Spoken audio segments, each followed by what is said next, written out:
aleaciones metálicas. Vamos a trabajar. Y ahí tenemos, ¿no es cierto?, nuestra tabla periódica de materiales. Nosotros en la primera clase habíamos charlado, habíamos conversado y habíamos hablado de estos materiales que teníamos acá a la derecha, que eran no metales. Estos materiales que están acá, estos no metales.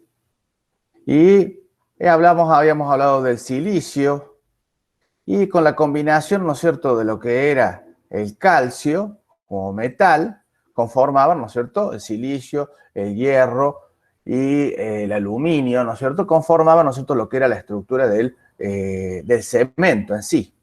Bueno, y ahora tenemos, ¿no es cierto?, este otro grupo, que es mucho más grande, que son aquellos que son materiales clasificados como metales. Y bueno, y vamos a trabajar, ¿no es cierto?, específicamente con el hierro, fíjense. Vamos a hablar, ¿no es cierto?, un poquito del zinc, que nos va a servir como protector. Vamos a hablar del cobre también, que estemos acá al lado. Vamos a hablar, ¿no es cierto?, vamos a expresar del cobre. Vamos a hablar, ¿no es cierto?, fíjense que acá tenemos otro material interesante que son el estaño, que ya por qué voy a poner el estaño. Y acá aparecen unos nuevos materiales, que el otro día estaba viendo un video y que sinceramente es interesante empezar a estudiarlo, que son estos últimos que están acá, que son las tierras raras. Hay algunos materiales, ¿no es cierto?, bastante interesantes con respecto a esos temas. Y sepan que todas estas aplicaciones que nosotros estamos usando actualmente, las pantallas de celular, el teléfono, las usinas, las usinas eólicas, ¿no es cierto?, todas están trabajando, ¿no es cierto?, en estos momentos con estas tierras raras.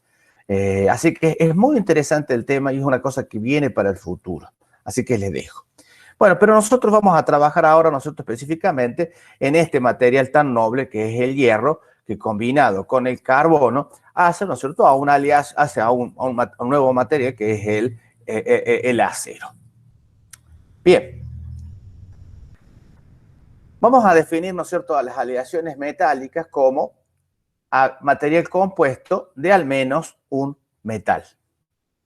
Y bueno, y ese elemento químico metal, es los átomos que comparten una serie de electrones deslocalizados. Bueno, y ahí les dejo nosotros para que recuerden lo que habían visto en química, los distintos tipos de enlaces que veían, los enlaces covalentes, los enlaces metálicos. Bueno, ahora, ¿no es cierto?, tenemos este enlace metálico que hace que ese electrón perdido, ese electrón sea compartido con otra parte, y eso le va a dar característica al material.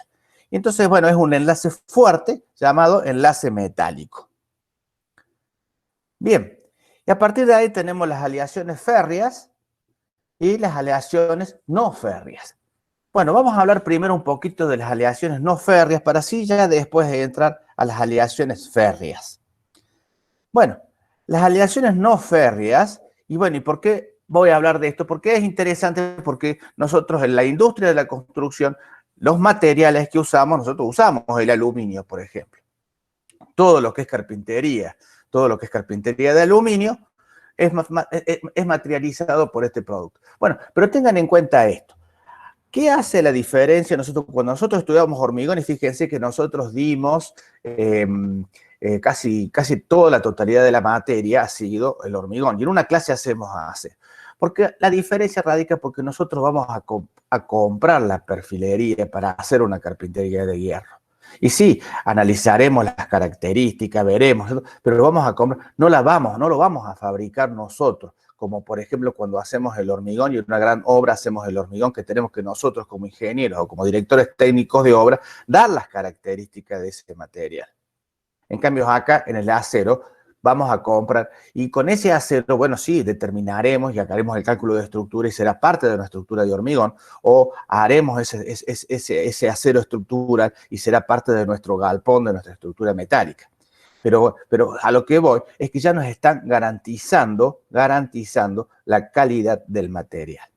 Bueno, esta aleación férrea de aluminio, bueno, tiene baja densidad, es interesante porque es dúctil, y fíjense que es buen conductor de electricidad y resistente a la corrosión. Eso es importante. Y vayan estas cosas, estos conceptos, resistencia a la corrosión, porque ese es uno de los problemas que tienen los aceros. Pero para eso hacemos nuestros tratamientos superficiales. Bueno, otro material, bueno, de magnesio, o sea que ya esas composiciones de magnesio hacen que sean más livianas. Y bueno, y estas aplicaciones en los diseños aeroespaciales. Y bueno, yo el otro día leía, por ejemplo, los cascos de a la fibra del carbono. O sea que fíjense cómo los materiales van evolucionando. Y, y los procesos de fabricación también van evolucionando. Bueno, tenemos de titanio, también resistente a la corrosión, y aplicaciones del diseño aeroespacial. Y fíjense que los metales aplicamos en todos los órdenes. De repente una prótesis, de repente un implante, bueno, es un metal y tiene que resistir, ¿no es cierto?, a esos ataques que puede sufrir. Y bueno, y sí, y por supuesto que con el tiempo se va degradando. Así como ustedes vieron la clase de durabilidad en el hormigón, que con el tiempo en los aceros le pasa exactamente lo mismo. Bien. De cobre, fíjense, Chile, ¿no es cierto?, es uno de los principales productores de cobre en el mundo, y para la industria, para todo lo que es la transmisión de energía, bueno, usamos, ¿no es cierto?, usamos el cobre. Y yo puse acá, ¿no es cierto?, ¿por qué? Porque a mí me gusta, puse el bronce, que es una aleación cobre-estaño. Y a los que nos gusta el jazz, bueno, son los bronces, son todos, ¿no es cierto?, los instrumentos musicales son la mayoría, ¿no es cierto?, en bronce. Bien. Y bueno, del plomo, fíjense, durable, bueno, y algunos deben vivir, ¿no es cierto?, a lo mejor en casas, ¿no es cierto?, que tengan una cierta edad, y todo lo que era, ¿no es cierto?, la estructura, todo lo que era la instalación sanitaria, antes se hacía en plomo. Y fíjense qué interesante, porque el plomo es un material bastante maleable y que se le puede dar la curva. Entonces yo puedo directamente organizar, hacer la curva para hacer, y bueno, y ahora lo hemos reemplazado con unas estructuras de plástico en donde compramos, ¿no es cierto?, el codo, compramos el niple, pero el plomo directamente lo que podemos hacer hacer la curva. Pero bueno, sí, es muy contaminante el plomo. Bueno, hay otros materiales que se están usando, que son también derivados del cobre, para hacer las instalaciones, y de aluminio, para hacer las instalaciones tanto de gas como para hacer las instalaciones de agua. Bien, bueno, o sea que fíjense que en la industria de la construcción tenemos y usamos metal. Usamos el metal. Bueno, vamos a ver ahora, vamos a entrar a relaciones férreas y vamos a compartir el primer video que tengo seleccionado para esta clase.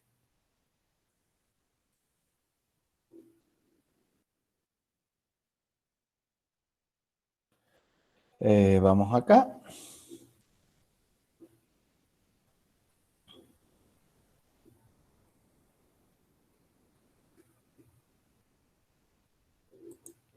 Es un video nuevo, interesante, porque habla, ¿no es cierto?, y dice algunas cositas para que vayamos teniendo en cuenta.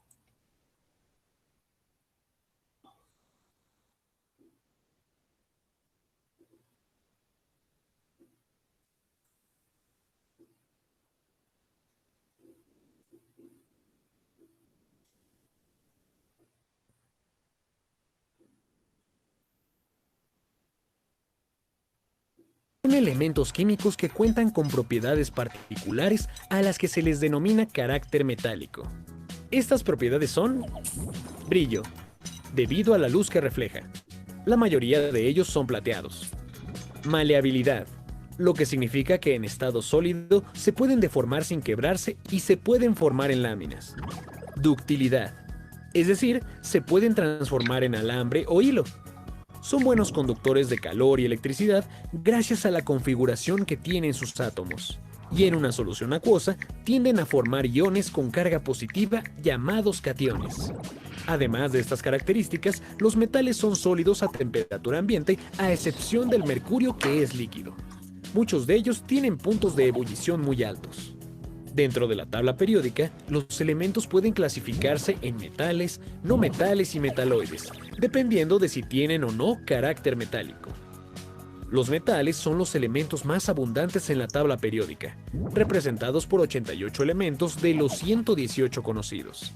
En la tabla periódica los podemos identificar a partir del periodo 2, y por lo general su carácter metálico incrementa conforme nos movemos hacia abajo en los periodos y a la izquierda en los grupos. Los elementos que no tienen carácter metálico se consideran no metales, y aquellos que solo tienen algunas de las propiedades de los metales se conocen como metaloides. Un ejemplo de metaloide es el silicio, que luce como un metal pero no es maleable, sino más bien quebradizo. Y aunque es un semiconductor, no conduce la electricidad tan bien como los metales, y esto lo hace adecuado para su uso en circuitos de computadoras. Los metales forman enlaces químicos característicos llamados enlaces metálicos. Debido a la estructura de sus átomos, los elementos metálicos cuentan con pocos electrones de valencia, que son los que se encuentran en el orbital más externo y permiten formar enlaces químicos. Por esta razón, los metales no suelen formar compuestos, sino que sus átomos se acomodan de manera cercana entre sí y comparten electrones. Este enlace permite movilidad a los electrones y es responsable de la alta conductividad térmica y eléctrica que tienen los metales. Gracias a este tipo de enlaces entre sus átomos, los elementos metálicos pueden combinarse, en ocasiones incluso con elementos no metálicos, y formar aleaciones que conservan sus propiedades metálicas. Los metales y las aleaciones son ampliamente utilizados en la vida cotidiana y para el desarrollo de tecnología. El metal más utilizado es el hierro, que es el principal componente de las aleaciones con carbono a las que llamamos acero. El segundo más utilizado es el aluminio, ampliamente usado por su maleabilidad, como lo podemos observar en las latas para alimentos. El cobre es el tercer metal más utilizado. Debido a su alta conductividad, se usa para la fabricación de cables. Sin embargo, la explotación de los elementos metálicos genera contaminación en el ambiente. En parte, se debe a la toxicidad que algunos metales presentan, como es el caso del plomo, que se usaba en pinturas y esmalte para cerámica, y se sigue usando como peso en soldaduras y en baterías de autos. El mercurio, que se utiliza en termómetros y amalgamas. Y el cadmio, que se encuentra en algunas baterías recargables. Otra causa de la contaminación es su proceso de extracción y obtención, ya que la mayoría de los metales no se encuentran en estado puro en la naturaleza. Por esta razón, para evitar la contaminación provocada por los metales, es necesario usarlos de manera sensata y aplicar las 4 Rs. Rechazar los metales tóxicos o los productos que los contengan cuando no son indispensables. Por ejemplo, evitando las baterías de níquel-cadmio y usando en su lugar las de níquel-metal hidruro, o evitando las pinturas de plomo. Reducir su consumo o sustituirlos con otros materiales que cumplan el mismo uso. Antes de adquirir un producto de metal, pregúntate, ¿realmente lo necesito?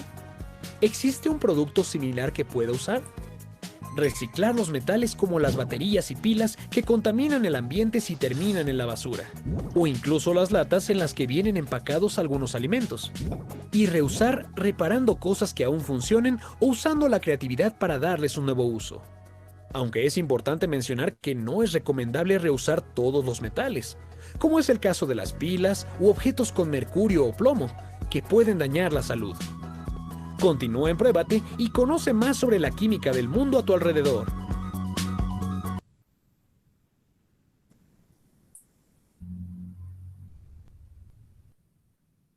Bueno, cosas interesantes, ¿no es cierto?, en cuanto, ¿no es cierto?, a los cuidados que tenemos que tener, ¿no es cierto?, con los metales y a la posibilidad de lo que nos da los metales, que es poder reciclar los metales. Eso es interesante tenerlos en cuenta. Tanto, ¿no es cierto?, lo que son el aluminio o el acero, ¿no es cierto?, es un material que tiene, ¿no es cierto?, esa posibilidad de que es factible ser reciclado y se genera, ¿no es cierto?, cuando ya vamos a ver el proceso, ¿no es cierto?, de elaboración del acero, lo que se conoce como chatarra, ¿sí? Entonces, todo lo que, ¿no es cierto?, se pueda reciclar de acero es factible, ¿no es cierto?, usarlo y usarlo, ¿no es cierto?, y bueno, para no generar más contaminación. Bueno, vamos a continuar con la presentación. Dejamos de presentar esto.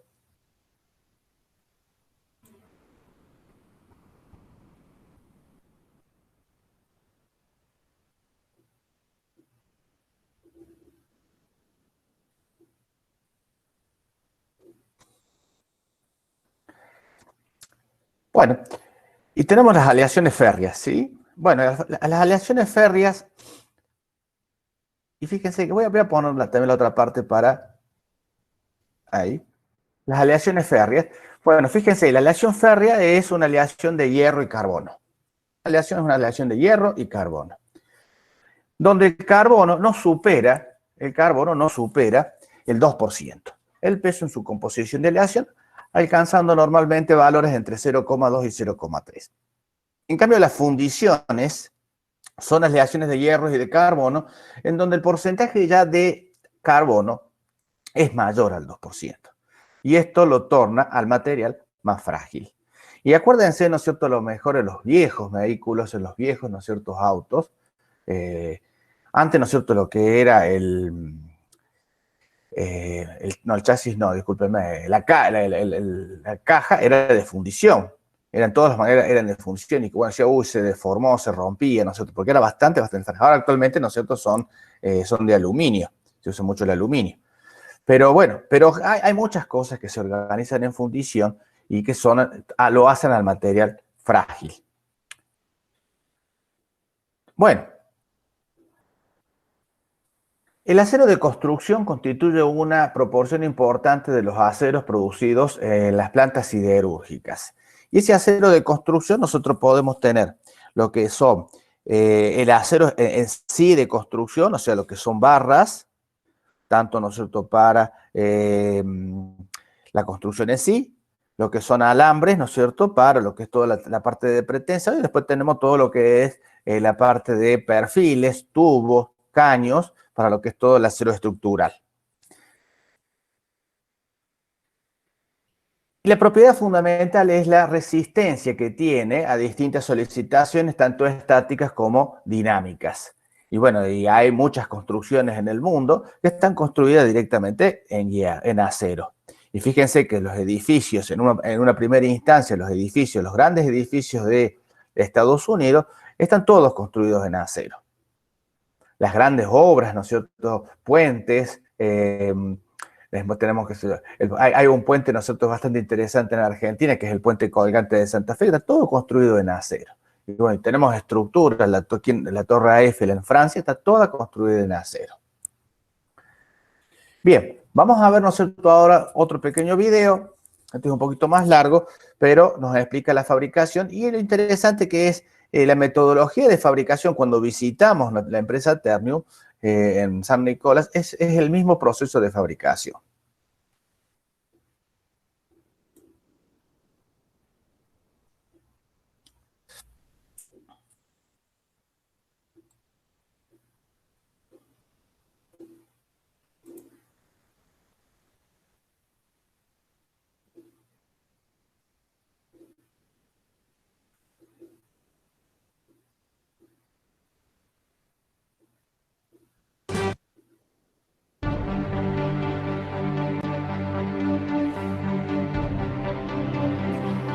ArcelorMittal es el principal productor siderúrgico y minero mundial.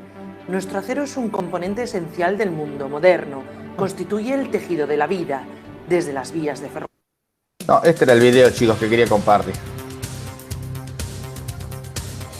Altos Hornos de México es una siderúrgica integrada que genera acero a través de procesos desde la extracción de fierro y carbón en sus propias minas hasta la fabricación de productos terminados. En el inicio del proceso metalúrgico, el mineral de fierro es tratado por peletización y sinterización, mientras que el carbón se procesa por coquización. El mineral de fierro llega a la planta peletizadora en forma de lodo a través de un ferroducto de 300 kilómetros de longitud. Sometido a filtrado, se recupera el agua y el fierro seco es enviado a discos de boleo para mezclarlo con aglomerantes y formar pequeñas esferas denominadas pellets. A 1300 grados centígrados, los pellets son horneados para su endurecimiento y posterior envío a los altos hornos. Paralelamente, en las plantas coquizadoras, el carbón metalúrgico es tratado en hornos verticales recubiertos de ladrillo refractario. Horneado durante 18 horas, el carbón se transforma en coque, energético básico de los altos hornos para producir arrabio o fierro de primera fusión.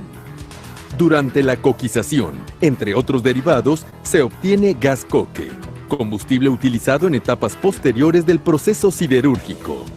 Otra materia prima para los altos hornos es el sinter, masa porosa conformada por mineral de fierro, escamas y polvos de fierro generados en el propio proceso siderúrgico. En mezcla con calizas, finos de coque y dolomita, se forma una amalgama que es endurecida en un horno de cadena continua de la planta de sinter.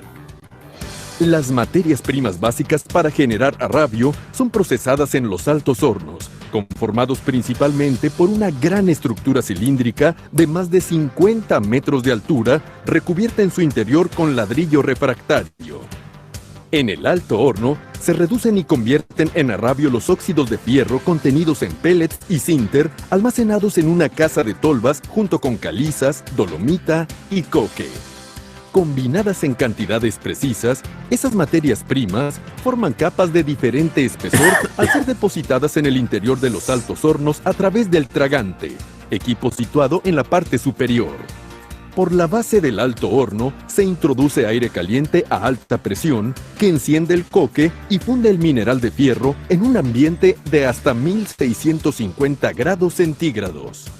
En la parte baja del alto horno, un crisol de grafito recibe el arrabio líquido que a través de conductos denominados piqueras y canales es vaciado a carros termo de 200 toneladas de capacidad. Para eliminar contenidos de azufre, en la planta desulfuradora se aplican al arrabio reactivos como carburo de calcio y magnesio. La escoria generada durante la fusión es depositada en piletas y enfriada con agua. Posteriormente, es almacenada o vendida como subproducto. Para un cachito ahí, ¿no es cierto? Porque eso me interesa que vean. De este video me interesó eso. Bueno, fíjense que de ese proceso teníamos el alto horno. Teníamos los distintos materiales que iban a hacer al acero, el coque, el mineral de hierro. Y fíjense, nosotros que colocábamos caliza dolomítica para trabajar, nosotros y poder bajar las temperaturas. Y fíjense que queda un residuo, y es un residuo que queda en la parte superior. Cuando se produce el acero, queda en la parte superior y es retirado. Y fíjense que ese material que estamos sacando ahí es el que después se comercializa, y se comercializa en la industria del cemento. Y es el cemento compuesto que ustedes han visto, que han estudiado y que han visto, que es el cemento Portland normal, compuesto y con escorias, ¿sí? Entonces, la producción de escoria se obtiene de la industria del cemento, del acero. Y es ahí, en ese proceso, cuando obtenemos, ¿no es cierto?, el material. Acuérdense que teníamos distintos tipos de cemento. Bueno, el cemento con escoria, el proceso de fabricación es a través de la industria del acero. Bueno, vamos a seguir un ratito más.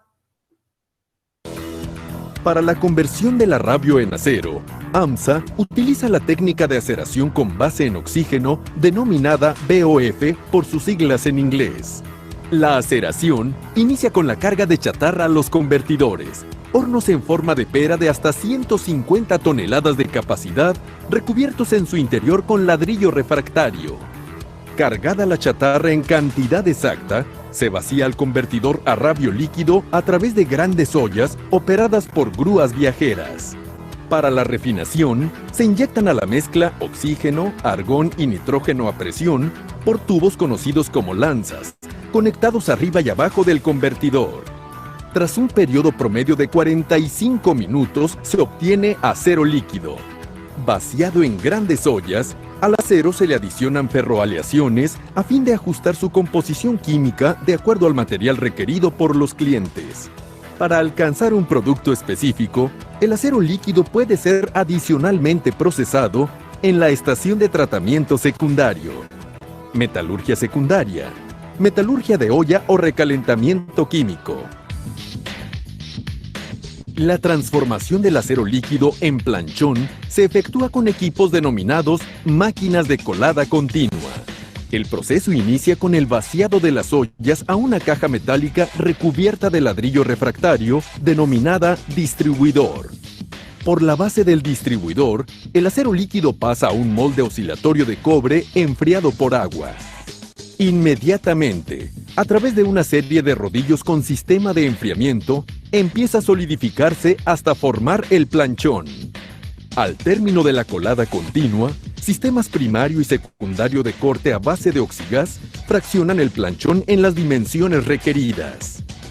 Los planchones de acero se producen en diferentes espesores, anchos, longitudes y peso. Cada pieza es identificada para su posterior proceso en laminación en caliente. Considerado columna vertebral de AMSA, el departamento de laminación en caliente cuenta con una línea de tira que genera cinta de acero en rollo y una línea de placa que fabrica planchas u hojas de acero. En ambas líneas, el proceso inicia con el recalentado del planchón a 1330 grados centígrados. A través de dos molinos reversibles, en la línea de placa, el planchón es reducido en varios pases hasta el espesor y ancho requeridos. Luego, a través de mesas de transferencia, el producto se coloca sobre una serie de rodillos para su enfriamiento, enderezado y corte. AMSA es el único fabricante en México de placa de acero utilizada en la fabricación de maquinaria agrícola, minera y automotriz pesada, entre otros. En la línea de tira, el planchón es procesado para la producción de lámina rolada en caliente. Inicialmente, el planchón es reducido en un molino universal reversible hasta un espesor de 2 pulgadas y posteriormente en el M-Stand se disminuye a 1 pulgada. El espesor final determinado por el cliente se obtiene en un tren de laminación de 6 castillos. Al término de la línea de tira, opera un sistema de enfriamiento y enrollado. Conocida como rollo verde, la lámina rolada en caliente se destina directamente a clientes o pasa a otros procesos en los departamentos de laminación en frío de AMSA. Mediante la laminación en frío, se disminuye el espesor de la lámina a la vez que se modifican y mejoran sus propiedades físicas. El proceso inicia con el decapado para eliminar óxidos mediante una solución con base en ácido clorhídrico. Luego, la cinta es reducida a temperatura ambiente en diferentes molinos a fin de disminuir paulatinamente su espesor y alcanzar las especificaciones deseadas. Para aminorar su dureza, el rollo es recocido en hornos de calentamiento continuo con temperaturas de hasta 750 grados centígrados. La cinta de acero pasa posteriormente a molinos templadores, que le dan mayor calidad superficial y la dureza específica requerida en diversas aplicaciones.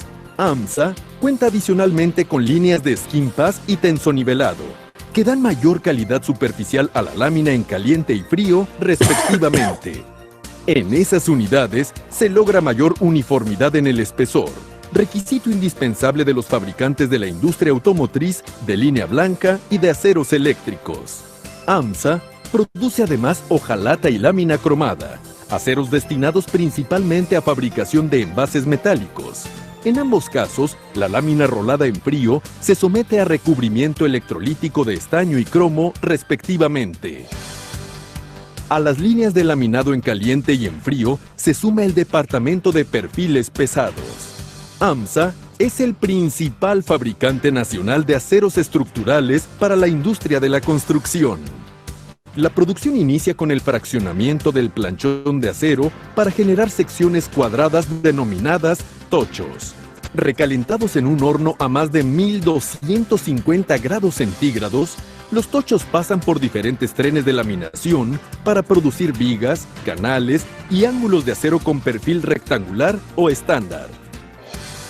Soportada por avanzados sistemas informáticos, la cadena productiva de AMSA requiere servicios de apoyo como gases industriales, energía eléctrica, agua, transporte y talleres de mantenimiento.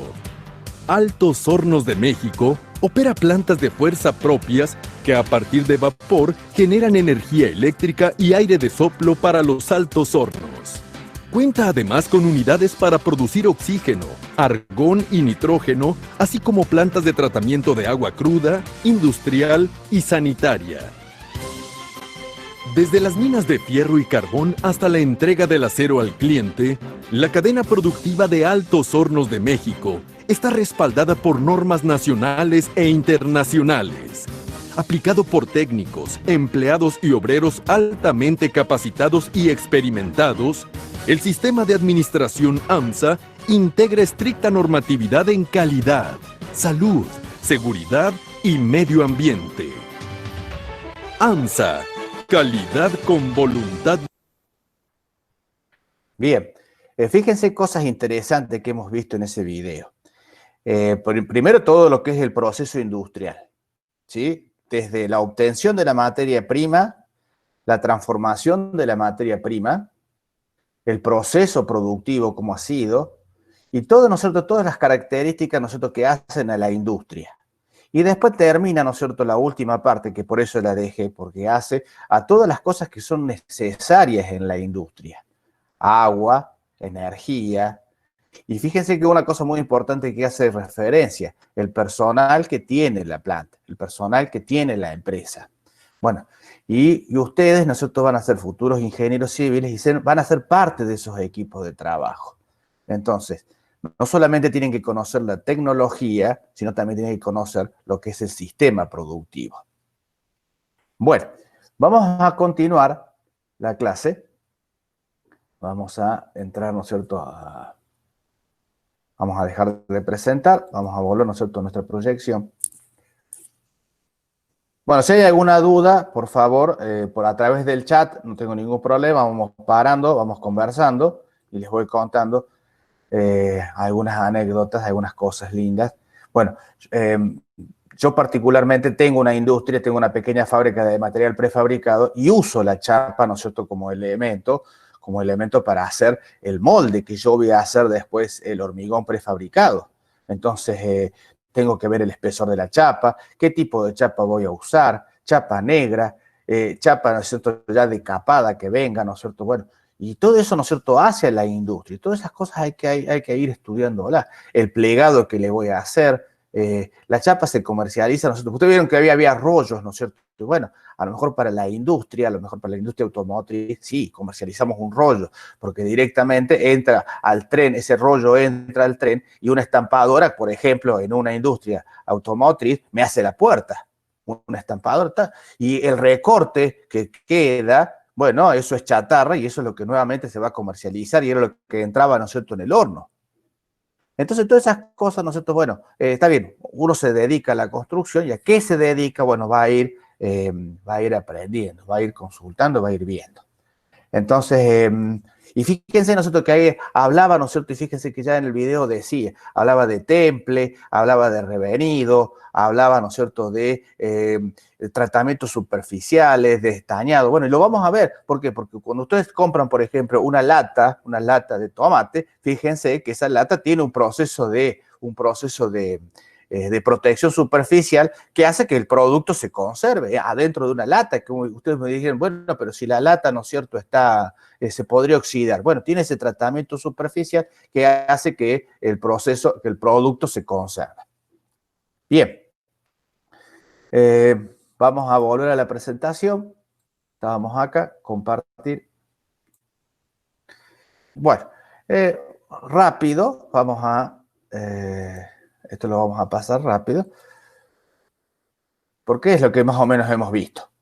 Fíjense, teníamos el pellet, el mineral. Esto es más o menos de siderar cuando fuimos con los chicos y fue uno de los afiches que nos habían dado y nos habían presentado. Bueno, fíjense que tenemos el alto horno, el coque metálico, a partir de ahí, ¿no es cierto?, tenemos lo que se viene al convertor. Todo esto, todos son materiales que entran al alto horno.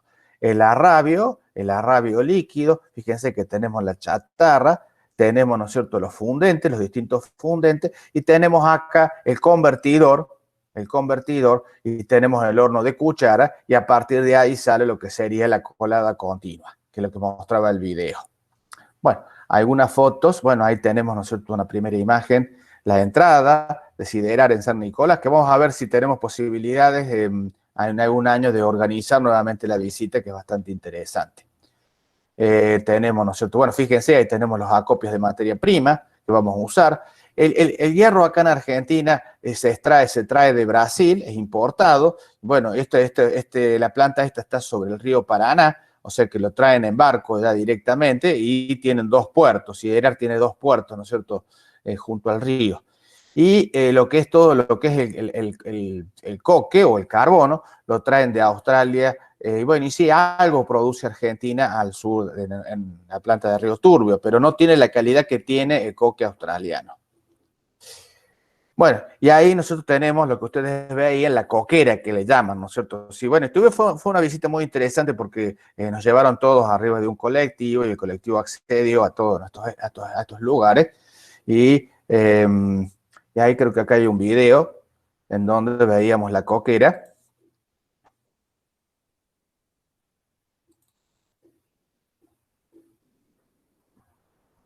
A ver, no arranca, ¿por qué no arranca?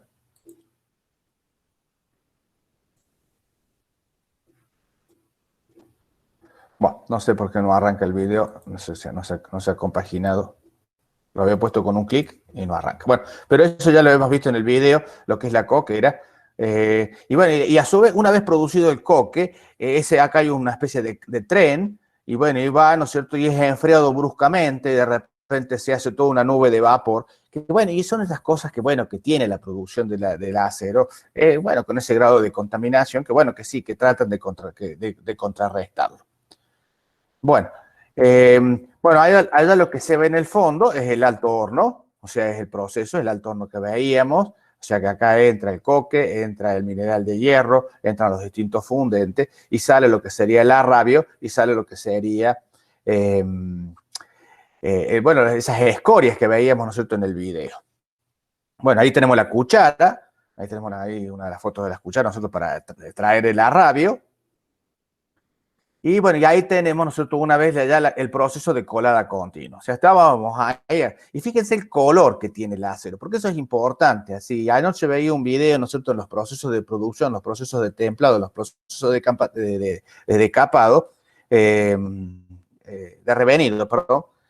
Y hablaba, ¿no es cierto?, el personal técnico, y hablaba, y el color que tenía el metal hacía al temple que podía adquirir el material, la dureza que podía tener el material. Entonces ese color rojo, bueno, y hace la característica que puede tener el material. Bueno, ese material sale en planchones y ya queda en planchones para luego organizar ese planchón que venía a través de un tren laminador, producir, ¿no es cierto?, tren laminado, decapado, fíjense cómo sigue todo el proceso, laminado en frío, tenemos una limpieza electrolítica, los hornos de recocido, fíjense, toda esta parte que está acá, hornos de recocido y el temple, aprovechamos la temperatura para darle al acero una mayor característica técnica de dureza, ¿cierto?, de resistencia y de deformabilidad. Bien. Bueno, después viene un laminado en frío y fíjense el último proceso que dice acá, hojalata, estañado electrolítico. Esto es un proceso de un tratamiento superficial. Ahí ya tenemos un tratamiento superficial, nosotros para proteger, y bueno, y ahí sale la lata, en una palabra, así ya sale la chapa para preparar la lata. Y sale lo que sería la hojalata, que le llaman. Bueno, entonces ahí tenemos, fíjense, ahí tenemos nosotros los distintos rodillos, que bueno, los que el sistema, ¿no es cierto?, es un sistema muy similar, ¿no es cierto?, para el que hace los tallarines caseros, bueno, es el sistema, ¿no es cierto?, de rodillos para ir afinando, ir, ¿no es cierto?, quitando espesor a la plancha, a la hoja. Bueno, ahí teníamos lo que veíamos recién en el video, los rollos. Ahí tenemos la estañadora. Y bueno, y ahí cierro, ¿no es cierto?, ese proceso de producción y entro a este proceso ya, ¿no es cierto?, que es la forja. La forja. Y bueno, fíjense, es una imagen bastante simbólica, ¿no es cierto?, porque tenemos un yunque y para producir ese material, y fíjense que uno va por ejemplo, que a las viejas iglesias, o pues yo, por ejemplo, yo me acuerdo, se me viene a la cabeza la iglesia de Altagracia y el enrejado que tenía, que era totalmente forjado. O sea, era calentado el mineral, era calentado el hierro, trabajado, doblado, y a partir de ahí sí unido, porque no conocían, en esa época no se conocía, ¿no es cierto?, el proceso de soldadura. Ahora nosotros, bueno, al metal esa propiedad que tiene que lo podemos soldar. En aquella época no se conocía eso, entonces la unión era a través de el mismo hierro doblado, ¿no es cierto? Donde se hacía un gancho, ¿no es cierto? O se agarraba y se abulonaba. Y muchas estructuras, ¿no es cierto?, que tenemos, y muchas estructuras en los grandes edificios directamente eran roblonados. Y se estudiaba, ¿no es cierto?, el roblón y qué dureza tenía que tener el roblón para soportar el esfuerzo. Bien. Y entramos, ¿no es cierto?, a esto que lo vamos a ver medio rápido. Bueno, me ha quedado un tema que yo lo voy a dejar, ¿no es cierto? Voy a dejar ese tema y voy a poner un objeto de aprendizaje que saqué de la Universidad de la Politécnica de Valencia y lo voy a dejar, dura 12 minutos, lo voy a dejar, que es el diagrama hierro-carbono, para que lo vean directamente de ese video y lo puedan entender, porque ahí explica la relación que tiene, ¿no es cierto?, el porcentaje de carbono con la temperatura. Entonces, bueno, y vamos a llegar, ahí explica, y vamos a llegar a ese periodo, elevando la temperatura y a una cantidad de carbono, a un periodo que se llama austenítica, y que esa austenita es el periodo, y trabaja, ¿no es cierto?, en las características, en los tratamientos térmicos de los aceros. Porque nosotros con ese tratamiento térmico le damos mayor resistencia al acero. Y ustedes imagínense que, por ejemplo, nosotros tenemos piezas de acero. Por ejemplo, esa tenaza que nosotros usamos, ese cortafierro que nosotros usamos, ese cincel que nosotros usamos, ¿no es cierto?, en la construcción o en la madera, bueno, ese material necesita tener un tratamiento superficial, un tratamiento térmico que le dé más dureza, porque yo tengo que cortar otro material.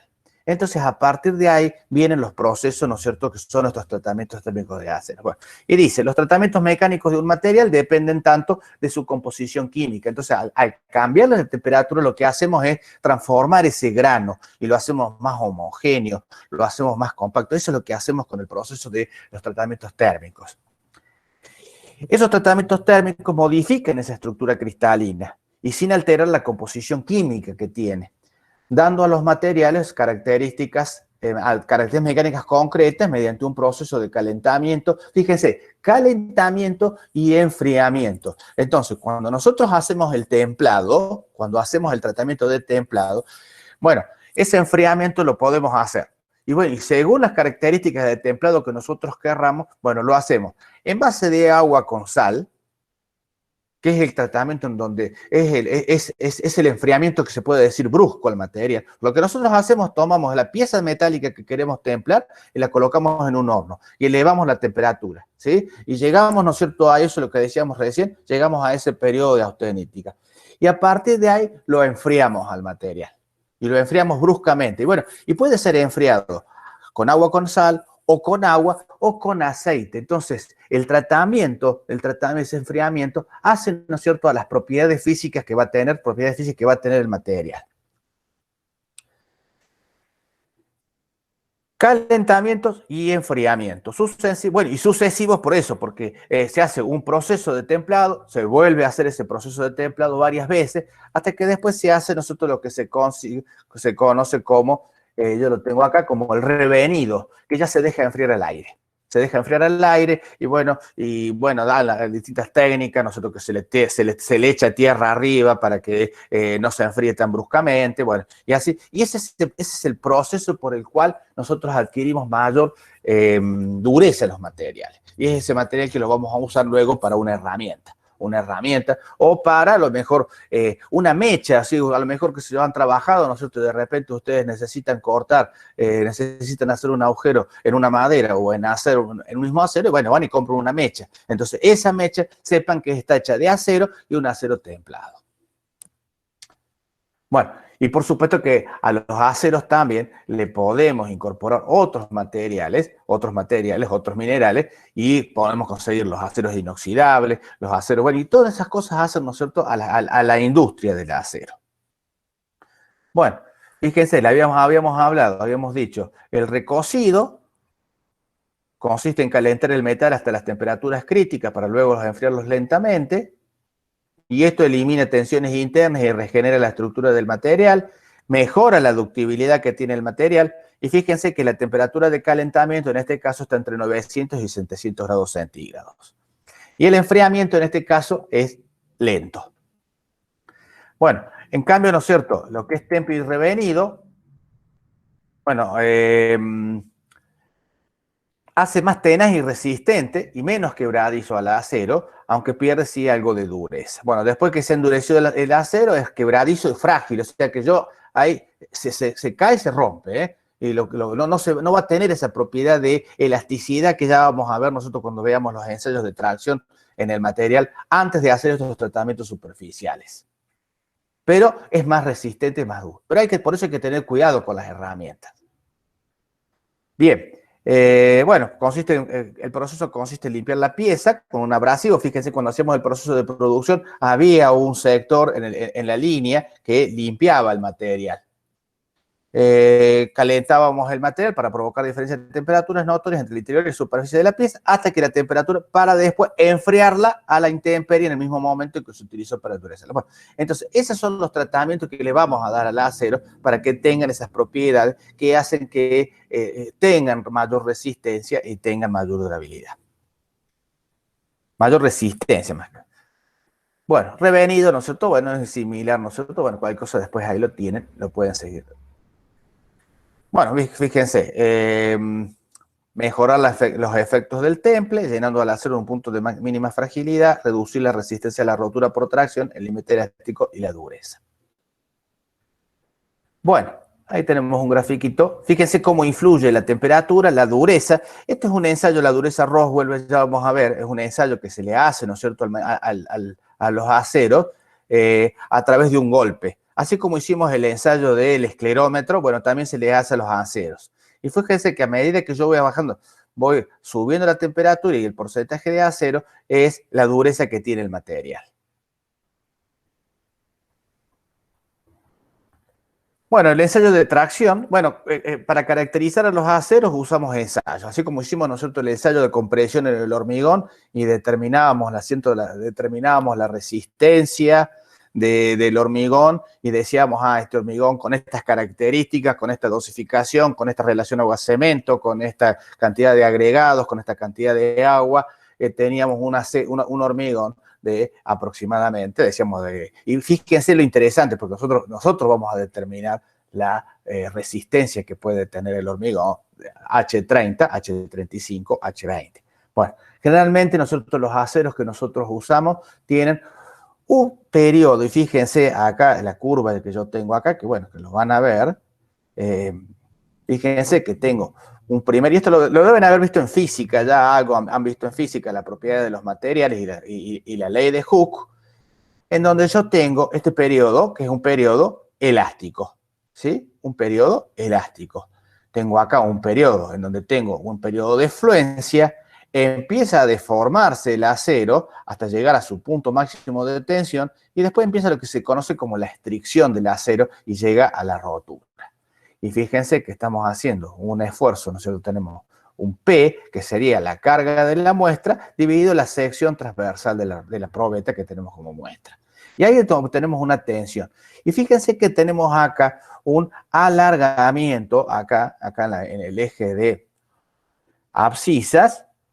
Fíjense que tenemos un alargamiento en donde tengo la longitud para una determinada deformación. Si yo estoy en el periodo elástico, y suelto la carga, y bueno, el material va a volver a su estado original. Pero pasado ya ese periodo de fluencia, el material queda con una deformación. Bueno, y ese es el punto al que a nosotros nos interesa trabajar. Bueno, esto lo voy a pasar, ¿no es cierto? Porque ya se nos está haciendo tarde y quiero mostrar un par de cositas más. Cualquier cosa lo van a ver en el teórico. A esto, bueno, así que lo vamos a dejar para trabajar en el práctico, perdón. Bueno, y acá tenemos, ¿no es cierto? Bueno, la misma gráfica y fíjense que en un momento dado de fluencia, si yo soltara la carga, se me produce una línea paralela, ¿no es cierto?, al módulo, a la recta, ¿no es cierto?, de tensión de formación paralela, y ese me señala acá un 0,2% de L0. Y ese número ténganlo presente, ese número 0,2%, porque van a ser es el número que van a usar cuando vean, ¿no es cierto?, hormigón armado y cuando designen, ¿no es cierto?, propiedades de los aceros y propiedades del hormigón. Bueno, van a decir, bueno, el hormigón tiene tanta resistencia y tanta deformación y el hormigón y el acero tiene también tanta resistencia y tanta deformación. Bueno, lo que les comentaba recién, fíjense, acá tengo el punto P, sería un límite plástico, el punto P indica el límite proporcional, el límite es el límite elástico y es la resistencia de fluencia convencional. El punto 1, ¿cierto?, es la resistencia última o máxima y el punto F es el punto de esfuerzo de rotura. Bueno, esto lo vamos a ver con un video, lo va a demostrar, ¿no es cierto?, el ingeniero Pagliero. Y vamos a trabajar. Y ese es el punto que le comentaba recién en el diagrama característico. Y eso es el diagrama característico para todos los aceros. Y fíjense la diferencia con el hormigón. El hormigón, en la resistencia, bueno, primero que a tracción no lo trabajábamos a compresión. Y tenía una rotura frágil, una cuasi frágil.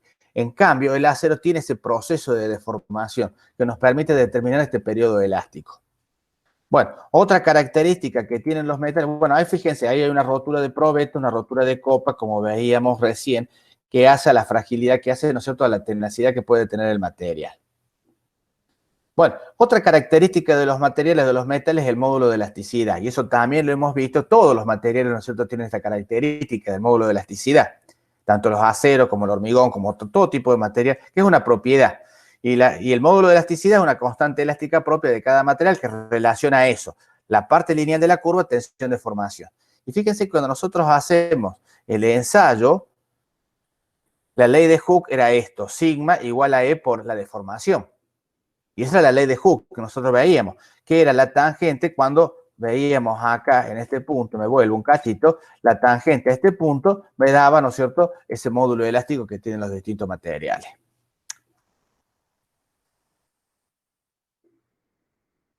Bueno, y el coeficiente de Poisson es el coeficiente, bueno, también es una constante elástica propia de cada material que proporciona una medida de la contracción de la sección. Imagínense ustedes una goma. Cuando yo a una goma, nosotros le hago ese esfuerzo de compresión, fíjense qué pasa en el otro sentido.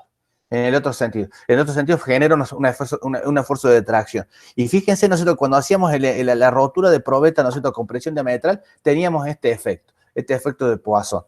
Entonces, es una constante elástica propia de cada material que proporciona una medida de la contracción, en este caso, porque estamos haciendo tracción, de la sección del prisma del material elástico lineal e isótropo cuando se estira longitudinalmente o se ensancha cuando se comprime.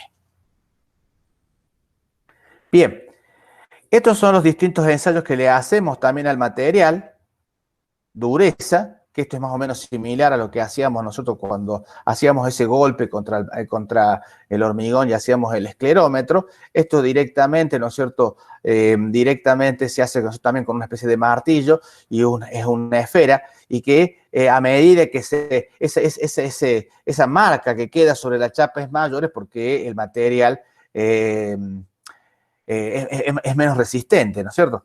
Bueno. Y eso es un ensayo que se hace generalmente a los aceros. Entonces es un ensayo superficial que se le hace, ¿no es cierto?, a las chapas a medida que uno va comprando. Bueno, le hacen este ensayo de dureza. Bueno, este es un ensayo de choque o de impacto.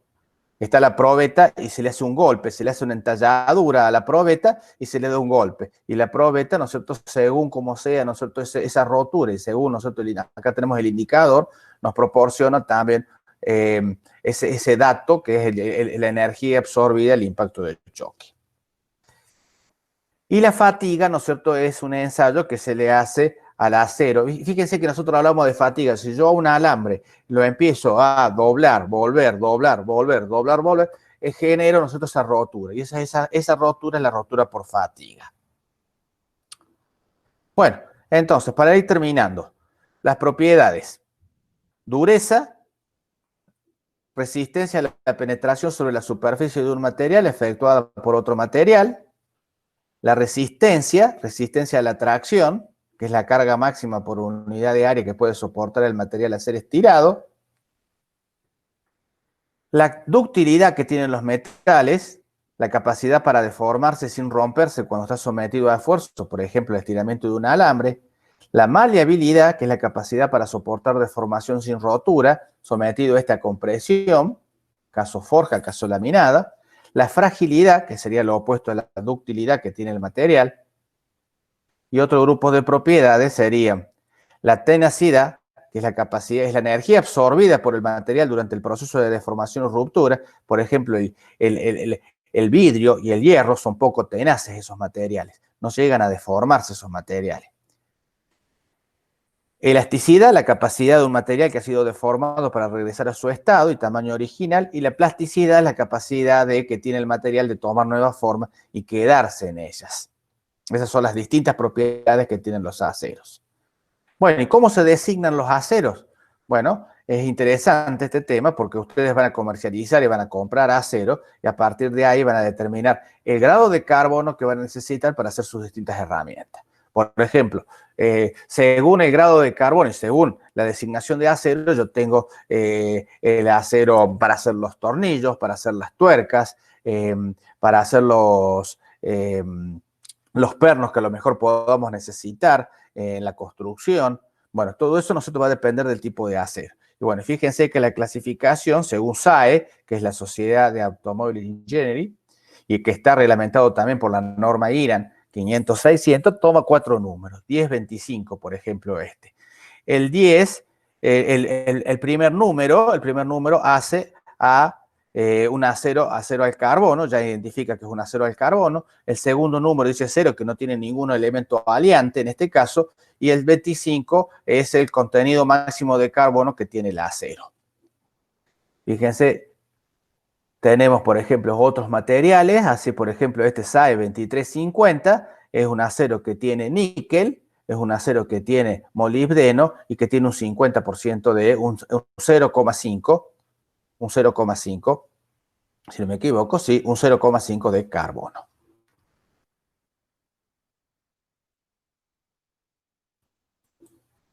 Bueno, características positivas y negativas del acero. Bueno, las características positivas, bueno, alta resistencia mecánica, tenemos elasticidad alta, la soldabilidad, eso es importante, la soldabilidad que nos permite soldar, nos permite trabajar, nos permite unir, que son todas cosas que ustedes van a ver en estructuras metálicas. La ductilidad, la forjabilidad y la trabajabilidad. Y las características negativas que tenemos, proceso de oxidación, para lo cual nosotros vemos ese proceso de oxidación, lo que vamos a hacer son tratamientos superficiales. Bueno, generalmente tenemos una estructura metálica y lo que hacemos es darle una mano primero de un antióxido y después hacemos su mantenimiento con algún esmalte, o podemos hacer algún tratamiento superficial un poco ya superior, que puede ser un zincado, que puede ser un galvanizado.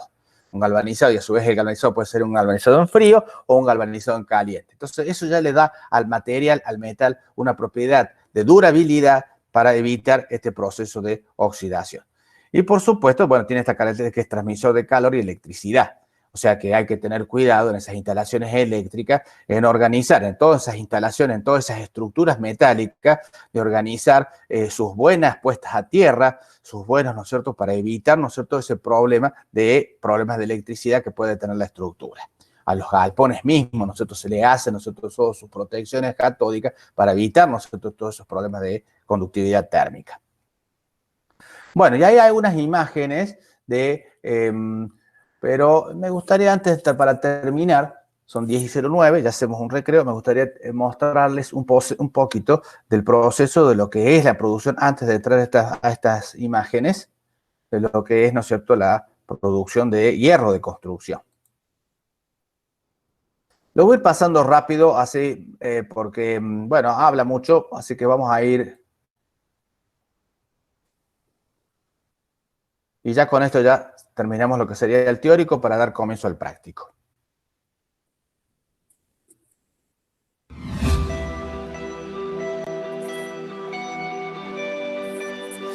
La varilla Ternium se distingue por sus altos estándares de calidad, resistencia y ductilidad, y se reconoce con facilidad por su corruga en forma de cruz y su grabado H y L.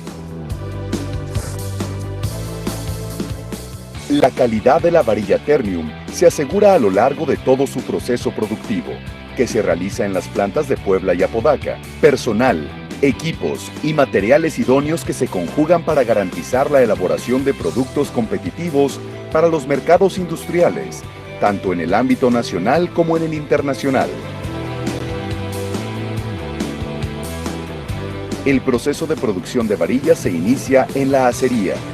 En el horno fusión se derrite una carga metálica para dar lugar al acero líquido, el cual recibe tratamiento metalúrgico en el horno para posteriormente pasar a la máquina de colada continua, donde se conforman las palanquillas, las cuales se envían a laminación. Las palanquillas son recalentadas en un horno hasta la temperatura óptima para ser laminadas. La primera fase de este proceso se realiza en el tren devastador, donde la palanquilla disminuye rápidamente su sección a una barra que a su vez entra al tren acabador, donde se da la forma definitiva a la varilla. Nosotros tenemos una cama de enfriamiento. Esa cama de enfriamiento le confiere las propiedades, pero no con un enfriamiento controlado, sino es un enfriamiento al aire libre, que se da de manera normalizada. Y después de que se junta una cantidad suficiente de material, lo pasamos por la máquina de corte, donde nosotros podemos dar estos calibres gruesos en las diferentes medidas que requiere el cliente.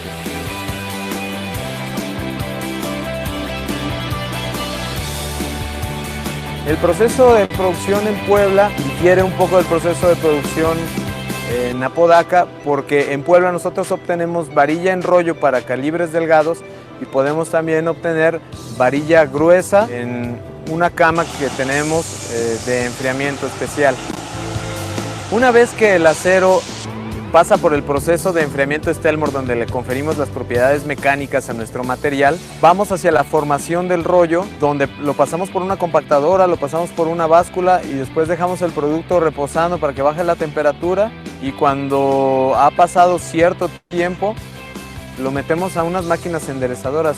En estas máquinas enderezadoras le vamos a dar la longitud y el doblez requerido al material para poder entregarlo a nuestros clientes. Ahí se colocan los amarres, ahí se coloca la forma del atado y ahí nosotros le damos las dimensiones que nuestros clientes nos solicitan.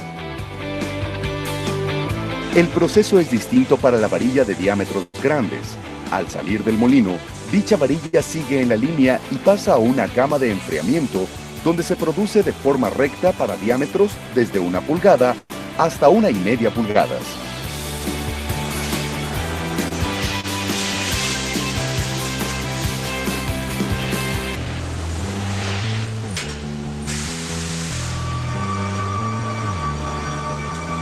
La palanquilla que se fabrica en la acería es examinada para asegurar sus propiedades de forma, dimensiones, calidad interna y superficial.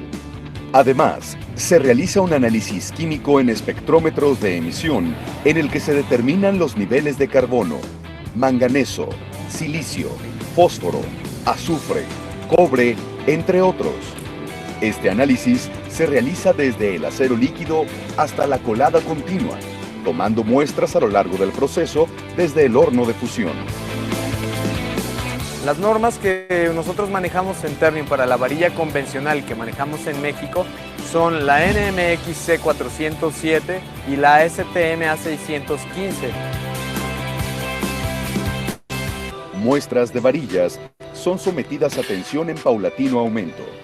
El equipo va midiendo la deformación que sufre la varilla de acuerdo a los niveles de tensión y determina así el esfuerzo de cedencia y el esfuerzo máximo que resiste. Para medir la ductilidad, se aplica la prueba de doblez, en donde muestras de varillas son dobladas de acuerdo a mandriles graduados para cada calibre.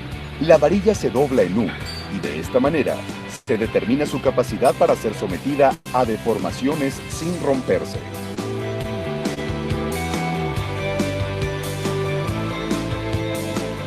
Todas estas características de nuestros productos vienen avaladas por pruebas que nosotros hacemos en los laboratorios que están certificadas a nivel internacional. Tenemos organismos internacionales ante los cuales estamos certificados, como la A2LA, que certifica que nuestros laboratorios siempre van a obtener los resultados correctos y que son fidedignos.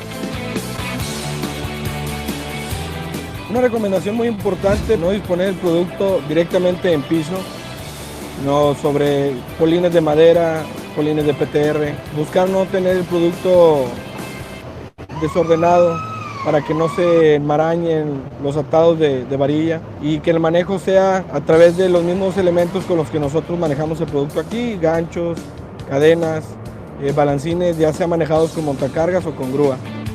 La oxidación es un proceso natural del acero que no altera las propiedades mecánicas de la varilla, como la ductilidad y la resistencia, ni afecta la propiedad de adherencia con el concreto. En Ternium, hemos realizado estudios con diferentes universidades que avalan que nuestra varilla no sufre degradación alguna ante la oxidación natural. La varilla Ternium satisface cualquier necesidad constructiva, pues se ofrece en una amplia gama de calibres, desde 5.16 hasta 1,5 pulgadas. La varilla de Ternium la reconocemos por su forma de cruz o de diamante. Las soluciones son en la seguridad estructural del edificio, los años que lleva de experiencia que nos está ofreciendo, no solo para esta obra, sino en otras obras que hemos trabajado. ¿Qué calibre? La de pulgada, del número 8, marca Ternium. Es de la calidad que pidieron acá para esta constructora. Claro que sí, se presta muy bien, al lado de otras varillas luego se truenan y esto es muy flexible, se trabaja muy bonito, Tiene buena calidad, lo recomiendo en serio para los demás empresas o constructoras que quieran construir acá. La marca Ternium es la mejor. Bueno, acá en Argentina, bueno, ustedes vieron ahí el hierro estaba en pulgadas. Bueno, acá en Argentina el hierro está en milímetros y se expresa en milímetros. Bueno, lo normalizado en estos momentos, el diámetro más chico es de 6 milímetros. Se sigue produciendo de 4,2, pero las empresas productoras de acero en Argentina, bueno, ya no lo certifican, al de 4,2 milímetros. Bueno, en Argentina, bueno, una empresa grande, ¿no es cierto?, es Acindar, que está, si no me equivoco, en Rosario. Hay otra empresa que es Gerbau Sideral, sí, que está, no, Gerbau, que está en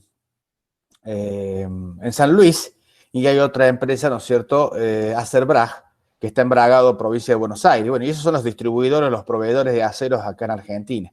Hay una muy cerca acá en Córdoba, cerca llegando, ¿no es cierto?, a Río Segundo o creo que a Toledo. Bueno, son productores, bueno, que fuimos a visitarlos una vez. Bueno, y yo creo que ahora han mejorado su infraestructura, ¿no es cierto?, en cuanto a producción y en cuanto a calidad de material. Bueno, es importante que el material cumpla, chicos, sus características y tenga esa resistencia. Fíjense los ensayos que hacían ahí recién, ese plegado que hacían, porque nosotros tenemos que conformar el estribo. Y ese ensayo, que bueno, que lo va a explicar el ingeniero Pagliero, ese ensayo de plegado total a 180 grados, lo que se ve es si se rompe el material, qué capacidad tiene de deformación el material para poder generar ese pliegue que nosotros vamos a hacer. Bueno, y fíjense dos cosas que dijo interesante ahí, que bueno, que una cosa, mejor dicho, una cosa que es ese moleteado que tiene el hierro que hace, ¿no es cierto?, a la adherencia que tiene con el concreto, dijo, a la adherencia que tiene con el concreto. Bueno, eso es importante porque eso hace también a la resistencia que tiene el hormigón armado. Antes se usaba hierro liso y vamos a ver una foto ahora que se usa, por ejemplo, para lo que es transmisión de esfuerzo en los pavimentos, el famoso pasador. Bueno, van a ver que es de hierro liso. Generalmente nosotros cuando hacíamos el ensayo en la facultad, hacíamos la rotura de un hierro conformado, de una varilla, ¿no es cierto?, de aproximadamente del 12 que teníamos, y hacíamos un hierro liso también, para ver nosotros las resistencias a tracciones que tenían los dos materiales. ¿Qué más? Bueno, como les decía recién, bueno, la comercialización acá en Argentina del hierro es hierro del 6, hierro del 8, hierro del 10, hierro del 12, hierro del 16, hierro del 20, si no me equivoco, hierro del 25, y a partir de ahí conformamos nosotros la estructura. Entonces, cuando hagan el dimensionado de la estructura de hormigón armado, van a tener este material para trabajar. Bueno, esta es una empresa acá de Córdoba, proveedora de acero, que está en camino, ¿no es cierto?, a la Juan B. Justo arriba, así camino nosotros a Jesús María, que es, bueno, en su principio era Guiñafer, ahora creo que tiene otro nombre, pero bueno, Y fíjense que ahí recién veíamos, nosotros en la producción de aceros, veíamos que llegaba el rollo. O sea que ellos comercializan, ellos compran el rollo directamente. Y ellos tienen en planta equipos para hacer ese trabajo y generar la barra. Y comercializar luego la barra. ¿Sí? Entonces compran el rollo de hierro y ya, porque primeramente que es mucho más fácil, se comercializa en rollo y bueno, y ellos generan nosotros lo que sería la barra de 12 metros. Acuérdense, el hierro se comercializa en barra de 12 metros para después nosotros, bueno, aunque uno puede, ¿no es cierto?, también conformar y pedir lo que se llama el hierro cortado, vamos a ver acá, el hierro cortado y plegado. Esa es otra forma nosotros de comercializar el acero. Comercializar el hierro. Directamente estudiar la estructura que nosotros tenemos que hacer y pedir que le hagan, por ejemplo, fíjense que ahí ya tiene el plegado, ¿no es cierto?, a 90 grados para hacer, ¿no es cierto?, el anclaje, por ejemplo, en lo que sería una viga. ¿Sí? Entonces eso es cortado y plegado. Fíjense que ahí tiene las características y seguramente ahí uno especifica y designa y muestra y marca dónde va ese hierro para después, porque esto sí, hay que ser muy prolijo con este tema porque después hay que ordenarlo en obra, ¿eh? O sea que hay que ser muy prolijo. Y generalmente ellos lo clasifican por color, lo clasifican por nombre, tienen grande, y bueno, y uno tiene que, cuando llega el material a obra, tiene que organizarlo también de esa manera. Bueno. A ver, pero quiero volver porque les quería mostrar acá. Bueno, entonces ese equipo que está ahí, ¿no es cierto? Bueno, viene el rollo, viene el alambre o viene el hierro y ya se conforma, lo enderezan. Esto es un equipo para enderezar y tienen ahí depositadas las barras y hacen lo que se llama la linga de hierro. Bueno, y el hierro se comercializa por tonelada, chicos, o por barras. Entonces, cuando yo hago el cálculo veo la cantidad de barras que necesito, yo a partir de ahí lo traduzco a toneladas y ese sería el cómputo métrico que vamos a hacer con el hierro. Bueno, fíjense lo que teníamos ahí, los que les mostraba, los que les decía recién. Bueno, ese es un hierro liso y ahí está ese equipo que está ahí, está cortando el hierro, una cizalla, una sierra para cortar el hierro y generar el pasador que va a ser el elemento que vamos a usar, por ejemplo, en ese pavimento que está ahí. Fíjense que ahí hemos dispuesto, y esto lo van a ver cuando vean Transporte 3, ese elemento hierro que queda, ¿no es cierto?, empotrado en la junta para generar el pase de tensiones de una losa a la otra losa. Y ahí tenemos el material. Hierro liso, generalmente hierro del 20, para nosotros generar esa transferencia de cargas, ¿sí? Y ese es el pasador que se llama. El pasador tiene que estar ubicado en la losa. Fíjense que tiene todo un dispositivo para que el pasador no quede sobre la tierra, quede alineado, quede colocado y haga la transferencia correcta. Bueno, ahí tenemos un equipo para plegar lo que nos va a hacer el estribo que vamos a usar nosotros en la construcción. Fíjense que ahí tengo, ¿no es cierto? Bueno, este debe ser un estribo de 20 por 20, porque bueno, eso es lo que se comercializa. Entonces uno diseña también la estructura. Bueno, uno puede diseñar la estructura y hacer el tamaño de lo que uno, ¿no es cierto?, vaya a hacer y hacerse el propio estribo, o a lo mejor adaptarse al estribo que viene y organizar en función de nosotros lo que se comercializa también. Bueno, fíjense que eso es lo que les mostraba recién, el hierro cortado y plegado. Y fíjense que ahí ya tengo, nosotros, por ejemplo, porque esta firma también lo que nos provee es ya la estructura de hierro armada. Y fíjense que esa estructura no está atada. En el video anterior nosotros veíamos que estaban atando, los muchachos estaban nosotros con sus tenas o con sus pinzas especiales, con sus herramientas especiales para atarlo al hierro. En este caso está soldado. Entonces, por eso es una propiedad que tienen los aceros interesantes que se pueden soldar. No es tengan cuidado que no es un punto de soldadura muy específico, para no alterar la propiedad física o la propiedad del acero, ese templado que veíamos hacer. Eso es un punto nada más. Y fíjense qué interesante la imagen esa que veíamos. Fíjense, estos deben ser hierros del 20, calculo. Y fíjense que lo que llamábamos, y ¿se acuerdan cuando veíamos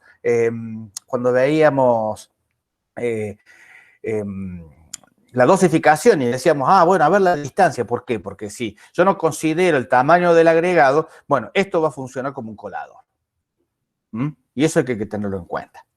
Bueno, ¿qué más? Fíjense acá el operario, lo que nos está haciendo es un anillo, ¿sí? un anillo, un redondo nos está haciendo, un redondo de un diámetro, que ese redondo de diámetro lo vamos a usar luego en, por ejemplo, en este pilote que estamos haciendo. Fíjense que ahí tenemos todos los hierros verticales, tenemos, ¿no es cierto?, el colado del hormigón, pero lo que observamos ahí es ese hierro redondo para hacer lo que sería el pilote, para hacer la armadura del pilote.